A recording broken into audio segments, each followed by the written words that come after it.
Сыңарып алтындарым, орозоңуздар кабыл болсун. Азыр сырды чогуу жасайбыз. Алгач эле 1 литр сүттү ысытып алып, кайнатпай өтө. 1 килограмм быштакты ушинтип салып, аралаштырып турсак, 3-4 мүнөттө эле сары суусу бөлүнүп чыгат. Андан кийин деп кур чоңураак алгыла, меники кичирээк болуп калды. Ушинтип сүзүп аласыздар дагы, суусун ары алып коюп, бул эмеге сковородкага 100 грамм сары майды салып, сливочный маслону ушинтип бөлтөктөрү калбасын жакшылап аралаштырасыздар да. Тынбай аралаштырасыңар. Жакшылап аралаштырып туруп, андан кийин жарым чай кашык мына сода, жарым чай кашык туз саласыңар.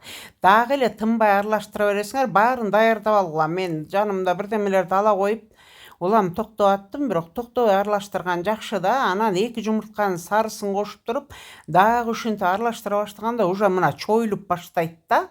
Аябай жакшы чоюлуп баштап, отту өчүрүп туруп эле дагы эле аралаштырып турганыңыздар жакшы да. Бул сырдын жакшы бышканы жакшы. Анан калыбыңызга ушинтип салып, 1-2 саат комната температурасына, мына таразадан көрүңүздөр, 930 грамм сыр чыкты.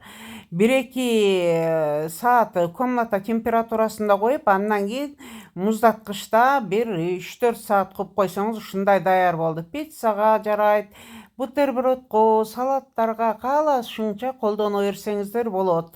Аябай дүкөндүкүнөн даамдуу, арзан да болот. Тамагыңыздар даамдуу болсун, жасап көрүңүздөр.